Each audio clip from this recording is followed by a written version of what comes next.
Okay, here's a look at the new Legacy Blitzwing. I just got this a few days ago from Amazon, so I was really lucky not to have to go toy hunting for this at Target and Walmart. So one of the benefits of pre-order is that I can save myself some time, gas money, and spare myself a lot of stress and frustration from going out hunting for this figure.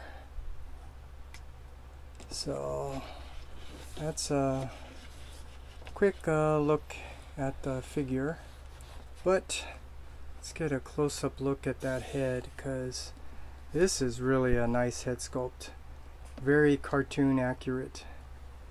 And that is one of the new aesthetics of the new retail mainline. They are now trying to make this look more cartoon accurate, like with the silver wings on the feet. So just to show you what I'm talking about, let's compare this with the animation model, and you can see they did a really nice job. I'm not sure about the pearl sword, but nonetheless I really like this silver finish on the sword.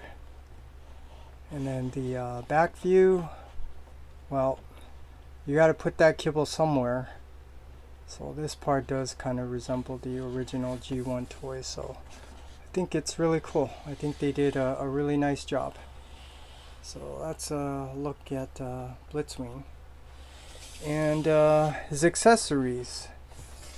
So you could see he does have a gun and a sword, but they actually gave you a second gun, which I think is very unusual but cool nonetheless. Nicely sculpted detail on the gun. And then they gave you these two thingamajigs, whatever you call them. There's like some sort of forearm fist thing with the two thumb hand. I don't know what this is for exactly. You can actually take this off and then put it inside, so to store it or something. But this is just a weird thing that they did. And then of course the instructions. And this is something I want to start doing, is going over the instructions, because if I ever want to refer to transformation, I can always come to my videos, pause it, and see them instead of having to pull these out. So here is maybe let's start on the other side. Yeah, let's start here. So this is, instead of transforming the figure, can kind of refer to the instructions manual. And I think it's really cool how they colored the blue to focus the attention. And in case you didn't see some of my other videos, but I do have a background in product design, so I'm very familiar with this. This is actually what they call detailed drawings of the product, or in this case it would be transformation instructions for this figure. So it's really cool. I really like it. Nice drawing, illustrations. Well, those are done on the computer now, so these are not drawn manually, but these are really cool nonetheless. So this one's obviously really long, going over the instructions, because this is a triple changer.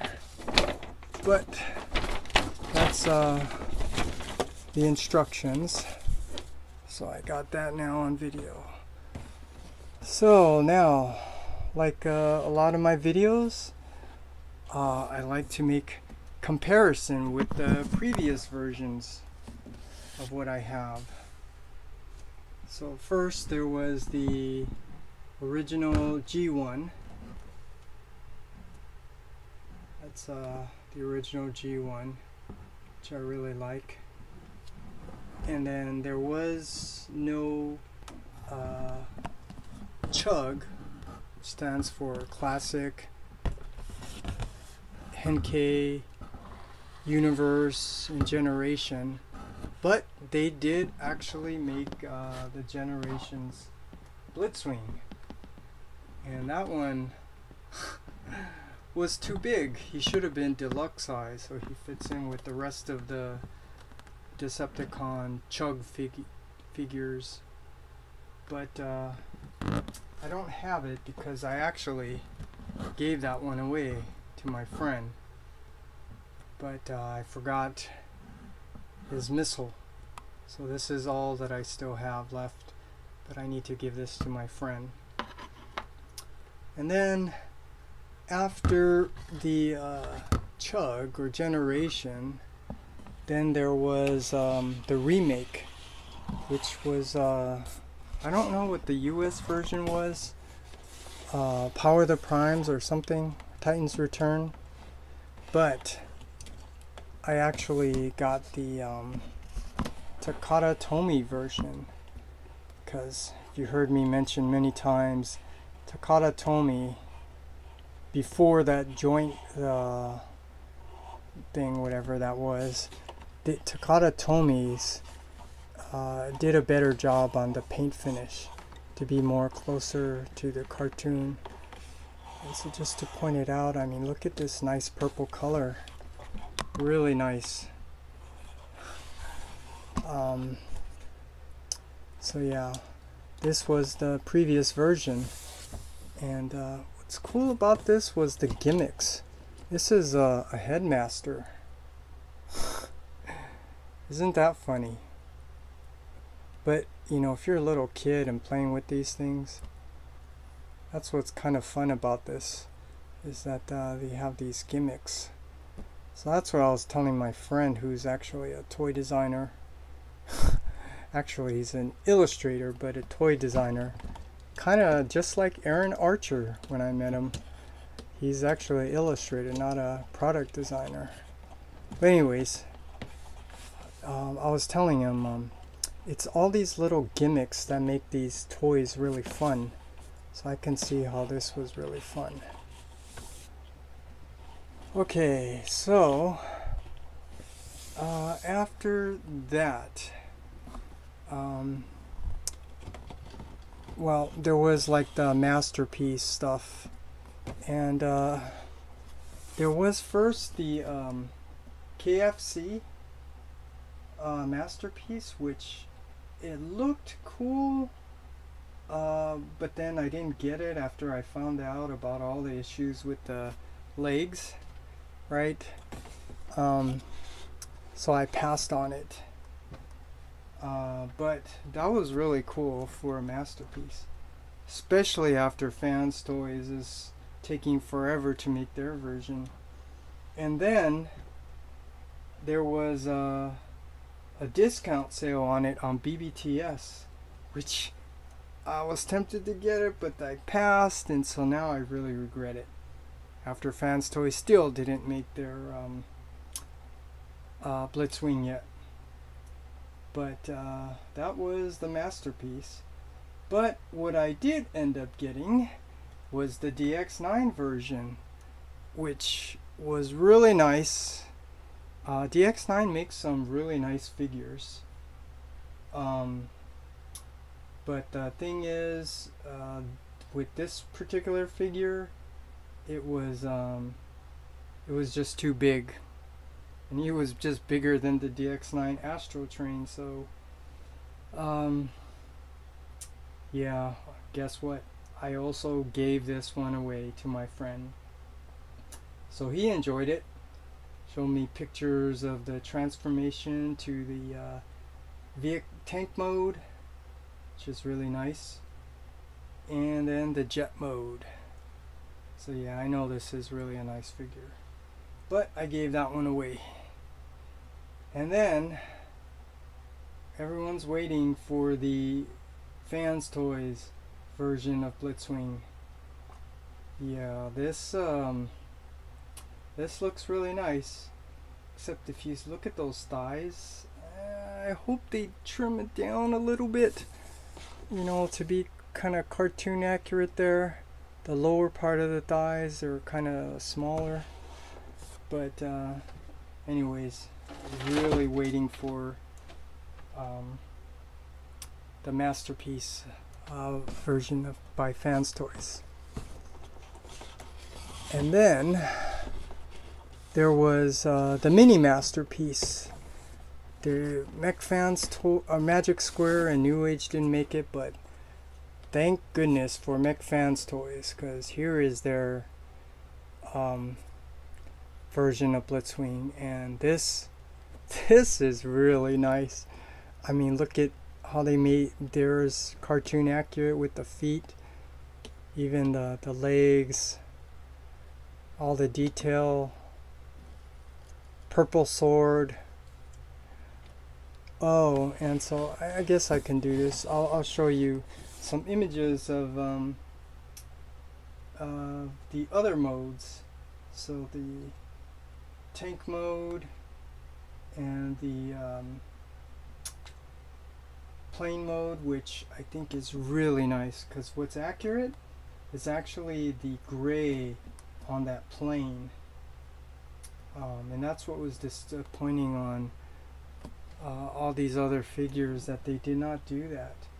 You can see that gray part on the plane, but anyways, that's the plane mode.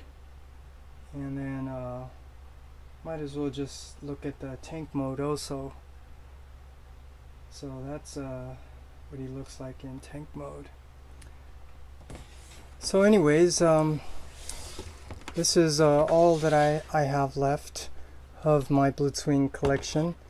I gave away the Takata Generations Blitzwing.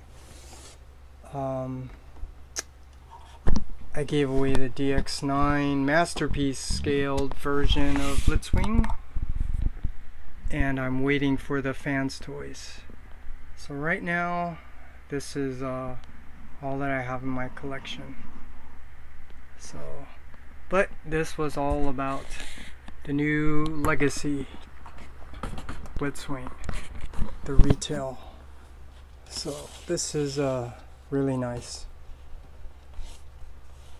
So that's the Blitzwing.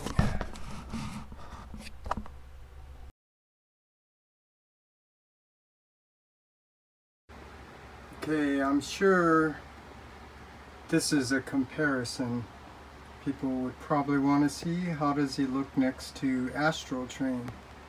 Well, there you go. But how does he look with the rest of his teammates?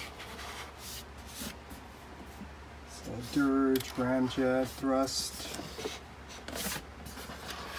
of course Astro Train, then Reflector, the Seeker, Starscream, Thundercracker, Skywarp, Megatron, Soundwave, Laserbeak, Ravage, Rumble, which we're getting a new Rumble, but it's a Studio Series Rumble. Buzzsaw, which I custom painted that. That's the Walgreen exclusive. Shockwave, which I like better than the Siege.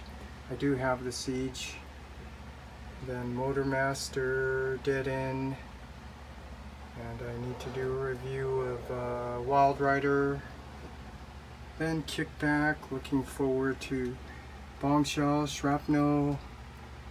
And then these are the undersized version of the Power of the Prime Constructicons.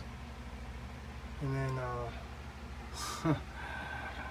I don't have enough room on the shelf here, but for right now, over there I put the Unite Warriors Combaticons, since we currently don't have any legacy of those. So here's hoping. And this collection, even though it's a mix of War for Cybertron, Studio Series, Legacy, this is not bad. But that's just a quick look at what I have in this collection.